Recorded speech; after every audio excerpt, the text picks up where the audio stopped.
Hello everyone, एक बार फिर से आप सभी का स्वागत है मेरे यूट्यूब चैनल इंग्लिश विद विकास झा में। आज के सेशन में हम टोटल 20 एमसीक्यूज करने जा रहे हैं जो बिहार बोर्ड के 12th के एग्जामिनेशन में अर्थात बोर्ड एग्जामिनेशन में पूछे गए हैं। अर्थात ये सारे के सारे आपके पीवाईक्यूज हैं और आपसे गुजारिश है कि वीडियो के अंत तक बने रहिएगा ताकि आपको मैक्सिमम बेनिफिट मिल सके। चलिए, फर्स्ट क्वेश्चन आपके सामने है, कहता है he is good dash mathematics. अब देखेंगे एट, इन, ऑन, फॉर। अब इन सब में से किसका प्रयोग जो है यहाँ पे उचित माना जाएगा, सुटेबल माना जाएगा। तो अब यहाँ पे आप एक देखेंगे कि एक हमारा फ्रेज बनता है गुड एट। गुड एट का मतलब होता है स्किल्ड होना, किसी भी पर्टिकुलर फील्ड में आप जो है ना महारत हासिल रखते हैं या करते हैं। तो इस स्थिति में यहां पे अगर हम एट प्रीपोजिशन का प्रयोग कर दें तो इसका अर्थ हो जाएगा he is good at mathematics, मतलब उसकी मैथमेटिक्स बहुत अच्छी है, उसका जो मैथमेटिकल जो स्किल है वो लाजवाब है। अर्थात ऑप्शन नंबर ए जो है इसका करेक्ट आंसर हो जाएगा। क्लियर है? चलिए, नेक्स्ट हमारा कहता है सी इज फॉन्ड डॉयस म्यूजिक। अब यहां कहता है कि फॉन्ट जो है ना हमारा, ये वर्ड जो हमारा है फॉन्ट, ये अपने साथ फिक्स प्रीपोजिशन ऑफ लेता है। फॉन्ड ऑफ का मतलब होता है शौकीन होना, किसी चीज का आपको शौक है। क्लियर है ना? अब यहीं पे आपको फंसा देता है एग्जाम में, जब फॉन्ड के जगह पे वर्ड डाल देता है फॉन्डनेस। जैसे ही हमारा नाउन बन गया एडजेक्टिव से, नेस से अंत होने वाले जितने भी हमारे वर्ड होंगे नाउन होंगे। अब इनके साथ क्या लगता है फिक्स प्रीपोजिशन फॉर। अब यहां फॉन्डनेस फॉर मतलब किसी चीज का शौक होना, शौक होना, ठीक है ना? तो यहां पे क्या हो जाएगा फॉन्ड ऑफ, जो कि आपके ऑप्शन नंबर बी में है। लेकिन अगर इसी सेंटेंस में हम फॉन्डनेस का प्रयोग करते, जैसे मैं बताता I have a great fondness for music, तब ये हो जाता हमारा सेंटेंस। क्लियर है? चलिए, नेक्स्ट हमारा कहता है we are confident dash our success. अब कहता है कॉन्फिडेंस और कॉन्फिडेंट। कॉन्फिडेंस हमारा नाउन होता है और कॉन्फिडेंट हमारा एडजेक्टिव होता है। और कॉन्फिडेंट ऑफ समथिंग कहता है मतलब किसी चीज को लेकर के आश्वस्त हो जाना, किसी चीज के होने को लेकर के एकदम 100% श्योर हो जाना। उस स्थिति में हम क्या करते हैं, कॉन्फिडेंट के साथ ऑफ का प्रयोग करते हैं। अर्थात ऑप्शन नंबर बी जो है इसका करेक्ट आंसर हो जाएगा। क्लियर है? अब देखेंगे कि कॉन्फिडेंट के साथ हम ऑफ तो लगाते हैं फिक्स प्रीपोजिशन, लेकिन कभी कभी अबाउट का भी प्रयोग हो जाता है। और अबाउट का प्रयोग करते हैं तो it is most common in spoken English, मतलब स्पोकन इंग्लिश में ये आपको कॉमनली देखने को मिलेगा। लेकिन जब हम बात करते हैं फॉर्मल की बात करते हैं, एग्जाम की बात करते हैं, वहां पे आप ऑफ का प्रयोग करेंगे। अर्थात ऑप्शन नंबर बी जो है इसका करेक्ट आंसर हो जाएगा। चलिए, नेक्स्ट हमारा कहता है the boy was accused dash stealing. अब देखिए एक्यूज भी आपका क्या लेता है, फिक्स प्रीपोजिशन अपने साथ ऑफ लेता है। अर्थात ऑप्शन नंबर ए जो है इसका करेक्ट आंसर हो जाएगा। अब देखेंगे एक्यूज ऑफ का मतलब होता है कि किसी पर आरोप लगाना, किसी को आरोपित करना। अर्थात इस लड़के को क्या किया गया, चोरी का इस पर आरोप लगाया गया। चलिए, नेक्स्ट हमारा है, कहता है सी इज सीनियर डैश मी। अब देखेंगे सीनियर के साथ हम किस प्रकार के प्रीपोजिशन का प्रयोग करते हैं। Senior, junior, interior, exterior, inferior, prior, ठीक है ना, प्रीफर, ये सब अपने साथ फिक्स प्रीपोजिशन टू लेते हैं। यहां पे भूल करके ये मत सोचिएगा कि ये हमारा कॉम्परेटिव डिग्री का एडजेक्टिव है और देन लगा दीजिएगा, नहीं। यहां पे इनके साथ फिक्स प्रीपोजिशन टू का प्रयोग होता है। Senior to me, you are junior to me, I am senior to you, ये ध्यान रखना है आपको। I prefer coffee to tea, ये चीज ध्यान रखना है आपको, ठीक है ना। नेक्स्ट हमारा कहता है द चाइल्ड वॉज ट्रेम्बलिंग। अब बच्चा जो है ना थरथरा रहा था, कांप रहा था, किस चीज से, डैश फियर। अब ट्रेम्बलिंग के साथ क्या लगेंगे, ट्रेम्बल विथ होता है, फ्रॉम होता है, ऑफ होता है या इन होता है। अब देखेंगे कि ट्रेम्बल के साथ हम विथ का प्रयोग करते हैं जब आप वहां पे कोई कारण दिखा रहे हो या किसी के इमोशन की बात कर रहे हो, वहां पे क्या हो जाएगा, tremble with. Trembling with means the child was trembling with fear. बच्चे के इमोशन को आप दर्शा रहे हो कि वो कांप रहा था, किस चीज से, तो डर से कांप रहा था।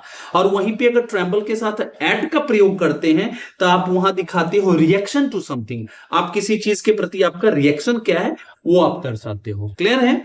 चलिए, नेक्स्ट हमारा कहता है he was charged dash theft. अब देखेंगे कि यहां पर जो हमारा वर्ड है चार्ज्ड, इसके साथ हम किस तरह के प्रीपोजिशन का प्रयोग करते हैं, फॉर का, विथ का, ऑफ का, अबाउट का। चार्ज्ड के साथ जब हम प्रयोग करते हैं, इसका एक वर्ब के रूप में प्रयोग करते हैं, तो इसके साथ हम फिक्स प्रीपोजिशन विथ का प्रयोग करते हैं। और चार्ज्ड विथ का मतलब क्या होता है ये भी जान लीजिए आप। चार्ज्ड विथ अगर लिखा हुआ है तो इसका मतलब होता है एक्यूज्ड ऑफ, सॉरी यहां क्या हो जाएगा, एक्यूज्ड ऑफ, क्या हो जाएगा, एक्यूज्ड ऑफ। ये भी ध्यान रखना है, चार्ज विथ मतलब ऑफिशियली किसी पर आरोप लगाया जा रहा है। जैसे कि किसी को आप थाना में, किसी के ऊपर आप थाना में क्या करते हैं, एफआईआर करते हैं, तो उसके ऊपर चार्जेस लगते हैं, तो उसका जो स्टेटमेंट जारी होता है कि this person was charged with this this this, ठीक है ना, ये चीज आपको ध्यान रखना है। चलिए नेक्स्ट हमारा है, कहता है ही is blind dash his own faults. अब देखेंगे कि ब्लाइंड के साथ हम डिफरेंट टाइप्स ऑफ प्रीपोजिशन का प्रयोग करते हैं। इसके साथ हम टू का भी प्रयोग करते हैं, इन का भी करते हैं, विथ का भी करते हैं। तो देखेंगे टू भी है हमारा, विथ भी है, लेकिन यहाँ पे आप अगर पूरे सेंटेंस को जब आप पढ़ेंगे तो आपको समझ में आ जाएगा कि यहाँ किस प्रकार के प्रीपोजिशन का प्रयोग होना है। अब हम देखते हैं ब्लाइंड के साथ हम टू का प्रयोग करते हैं तब जब आप किसी चीज को इग्नोर कर रहे हो या फिर जानबूझ करके यह दर्शा रहे हो कि आप उस चीज से अनअवेयर हो। अब इस सेंटेंस को देखेंगे तो आपको समझ में आ जाएगा, he is blind to his own faults. अगर किसी व्यक्ति के द्वारा कोई फॉल्ट किया गया है तो यह संभव है क्या कि वह अपने फॉल्ट्स को न जाने, अर्थात वो जानबूझ करके नजरअंदाज कर रहा है। अर्थात ब्लाइंड टू का मतलब होता है क्या, नजरअंदाज करना, नजरअंदाज करना, ठीक है ना, नजरअंदाज करना, ये चीज आपको ध्यान देना है। और वहीं जब हम ब्लाइंड के साथ विथ का प्रयोग करते हैं तो ब्लाइंड विथ का मतलब होता है कि ओवरकम विथ, मींस इमोशन में आप बह जाते हो, कैरीड अवे हो जाते हो। और जैसे नहीं बोलते हम he was blind with anger, मतलब वो इतना ज्यादा गुस्सा था ना, इतना ज्यादा उसको गुस्सा आया कि वो क्या हो गया, अंधा हो गया। तो हम ब्लाइंड विथ सम इमोशन, जो इमोशनल स्टेट को हम एक्सप्रेस करते हैं। और वहीं पे ब्लाइंड इन का मतलब होता है कि जैसे मैंने बोला he is blind in one eye, मतलब वो एक आंख से अंधा है। क्लियर है? आई होप कि आपको ये सारे कॉन्सेप्ट्स बहुत ही अच्छे तरीके से समझ में आ रहे होंगे। अगर ऐसा है तो लाइक शेयर सब्सक्राइब करना ना भूलिए। चलिए आगे बढ़ते हैं। नेक्स्ट हमारा कहता है she is married dash a doctor. अब देखेंगे यहां पे आप कि मैरी के साथ हम फिक्स प्रीपोजिशन टू का प्रयोग करते हैं। खास करके मैरी का प्रयोग जब एडजेक्टिव के रूप में किया जाए। अब आप कहोगे कि सर ये एडजेक्टिव कैसे हो गया, मैं आपको समझा रहा हूं, और ये बड़ा लाजवाब टॉपिक है हमारा।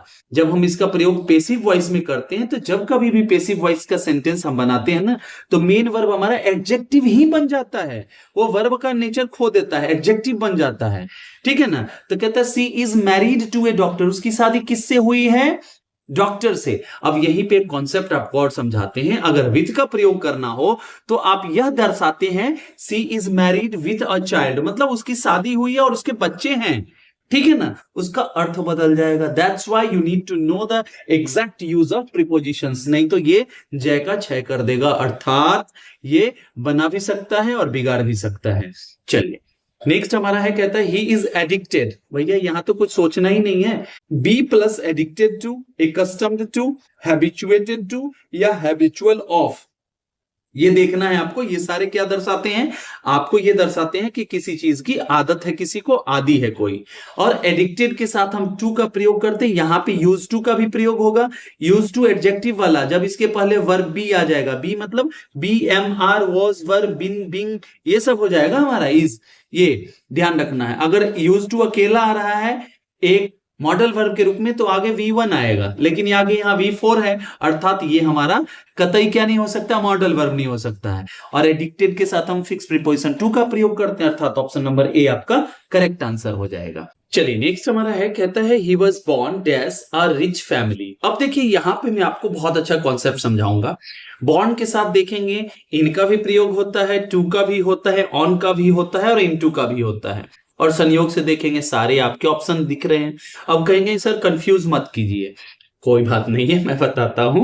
कहता है कि बॉन्ड के साथ जब हम इन का प्रयोग करते हैं ना, मतलब यहां जब हम बात करते हैं बॉन्ड के साथ इन का, तो याद रखना है कि आप वहां प्लेस दिखा रहे हो, ठीक है ना, या आप मंथ की बात कर रहे हो या आप ईयर की बात कर रहे हो, ठीक है ना। और प्लेस में कौन सा प्लेस, जो बड़ा प्लेस है, ठीक है ना, जैसे देश का नाम हो सकता है, स्टेट का नाम हो सकता है, बड़े शहर के नाम हो सकते हैं। क्लियर है ना। तो यहाँ पे देखेंगे आगे कुछ इस तरह का चीज है नहीं, अर्थात ऑप्शन नंबर बी आपका खत्म हो गया। पर रही बात ऑन की, तो ऑन का प्रयोग करते हैं जब आपको डे या डेट दिखाना हो। अब कहेंगे कि सर ये नहीं समझ में आया। अभी देखेंगे, बॉर्न के साथ ऑन का प्रयोग करते हैं जब आप डे दिखाते हो, जैसे मंडे, ट्यूसडे जो 7 डेज ऑफ द वीक है उसकी बात करते हो, या फिर आप कोई डेट दिखाते हो। डेट मतलब 3rd of November, इस तरह से कोई भी डेट हो सकता है, डे हो सकता है आपका। अर्थात ऑप्शन नंबर ए भी जो हमारा क्या हो गया, खत्म हो गया। अब देखेंगे ऑप्शन नंबर सी को, टू की बात करते हैं। बॉर्न के साथ हम टू का प्रयोग कब करते हैं और क्या ये मीनिंग को कन्वे करता है, किस तरह के मीनिंग को कन्वे करता है।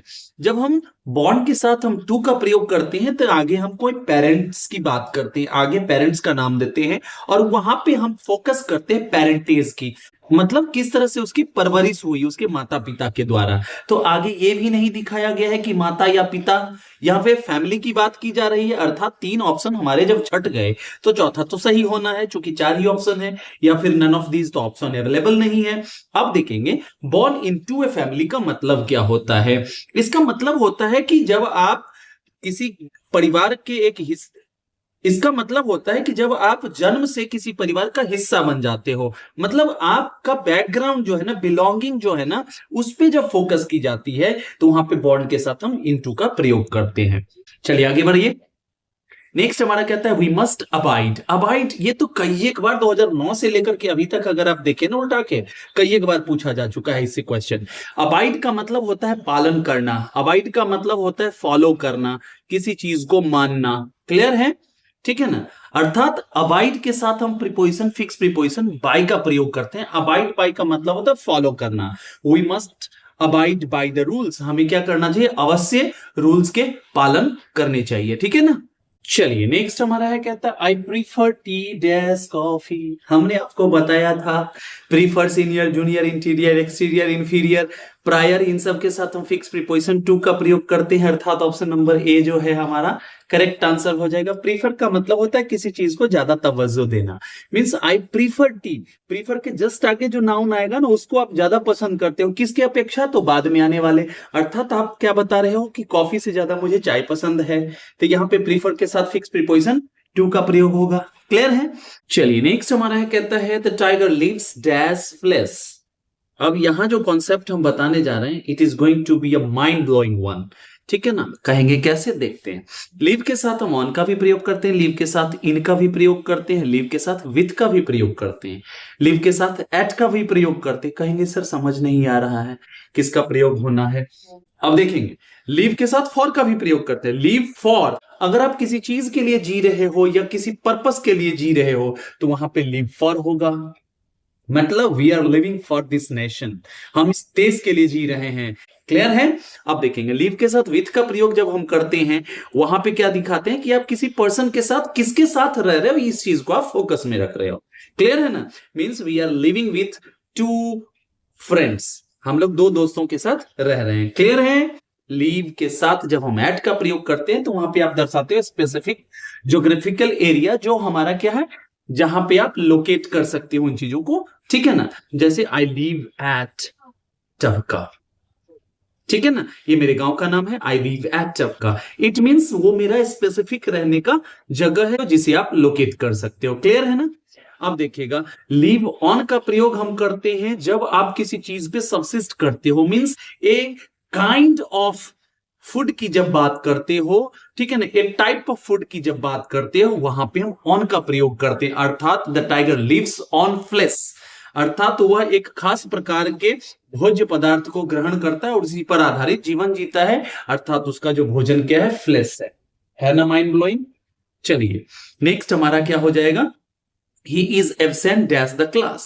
एबसेंट के साथ हम फिक्स प्रीपोजिशन फ्रॉम का प्रयोग करते हैं, और फ्रॉम का प्रयोग करते हैं सोर्स बताने के लिए, ओरिजिन बताने के लिए कि कहां से कोई चीज गायब है या कहां से कोई चीज बिलोंग करता है। जैसे मैंने बोला आई एम फ्रॉम बिहार, मतलब मैं अपना ये बता रहा हूं कि वेयर आई एम फ्रॉम, मैं हूं कहां से, मतलब मेरा जो ओरिजिन है वो कहां है। तो उस स्थिति में भी हम क्या करते हैं, फ्रॉम का प्रयोग करते हैं, ठीक है ना। और एब्सेंट दिखा रहे हो कि कहां से कोई गायब है, वो भी तो आप सोर्स ही दिखा रहे हो, तो फ्रॉम आ जाएगा। क्लियर है। चलिए नेक्स्ट हमारा कहता है the pen is superior dash. कुछ नहीं करना, अभी मैंने जब डिस्कशन किया था 13th क्वेश्चन नंबर का, there I talked about there are certain words that take fix preposition to, जिसके साथ हम फिक्स प्रीपोजिशन टू का प्रयोग करते हैं, जैसे senior, junior, interior, exterior, superior, prefer, इन सब के साथ कुछ सोचना नहीं है। बाबू मोशाय तुम समोसा खावे की चाय, कहेंगे सर ऑप्शन नंबर सी खा जाएंगे। चलिए नेक्स्ट हमारा कहता है he prevented me dash going there. Prevent के साथ भी क्या करते हैं, फ्रॉम का प्रयोग करते हैं। प्रिवेंट फ्रॉम मतलब किसी चीज को करने से रोकना। He prevented me from going there, उसने मुझे वहां जाने से रोका। ठीक है ना, ये भी देखो वहां जाने से मतलब कहीं ना कहीं लोकेशन की बात की जा रही है। ठीक है ना। चलिए नेक्स्ट हमारा कहता है the patient died dash cholera. Die के साथ हम ऑफ का भी प्रयोग करते हैं, डाई के साथ हम इन का भी करते हैं, और भी विभिन्न प्रकार के हम प्रीपोजिशंस का प्रयोग करते हैं। डाई के साथ जब कभी भी बात ये की जा रही हो कि आगे कोई बीमारी का नाम हो तो वहां फिक्स प्रीपोजिशन ऑफ का प्रयोग करते हैं। ठीक है ना। और डाई के साथ हम फ्रॉम का करते हैं, नेग्लिजेंस या नेग्लेक्ट से अगर दिखाना हो कि किसी की मृत्यु हुई है तो डाइड फ्रॉम नेग्लिजेंस या डाई फ्रॉम नेग्लेक्ट हो जाएगा। क्लियर है। और डाइड इन बैटलफील्ड या एक्सीडेंट वो दिखाना हो तो, और डाइड विथ ऑनर जब किसी की सम्मान के साथ मृत्यु हुई हो पूरे, तो वहां पे विथ का भी प्रयोग आप कर सकते हो। बट यहाँ पे डिजीज का नाम दिया हुआ है, तो डिजीज से किसी की अगर मृत्यु हो रही है तो वहां पे डाई ऑफ का प्रयोग करेंगे। क्लियर है। चलिए नेक्स्ट हमारा कहता है सी इज अफ्रेड। अफ्रेड अपने साथ फिक्स प्रीपोजिशन ऑफ लेता है। ठीक है ना। अफ्रेड के साथ फिक्स प्रीपोजिशन ऑफ का प्रयोग किया जाता है, अर्थात क्या हो जाएगा, सी इज अफ्रेड ऑफ डॉग्स। वह किस चीज से डरी सहमी है, डॉग से, कुत्तों से उसे डर लगता है, ये आप दर्शाना चाह रहे हो। क्लियर है। चलिए next and the last of this session is he is capable dash doing this work. Capable का मतलब होता है आप उस चीज को करने में सक्षम हो, आप में सक्षमता है। अर्थात यहां पे कैपेबल के साथ किस तरह के प्रीपोजिशन का प्रयोग करेंगे, ऑफ का, कैपेबल ऑफ। ठीक है ना। अर्थात ऑप्शन नंबर ए जो है आपका करेक्ट आंसर हो जाएगा। आई होप कि आपको ये सेशन बहुत ही मजेदार लगा होगा। अगर ऐसा है तो लाइक शेयर सब्सक्राइब कीजिए और अधिक से अधिक बच्चों को जोड़िए ताकि उनको बेहतरीन कॉन्सेप्ट्स आपकी तरह मिलता रहे। चलिए till the time we meet next, happy learning and keep evolving. Thank you so much.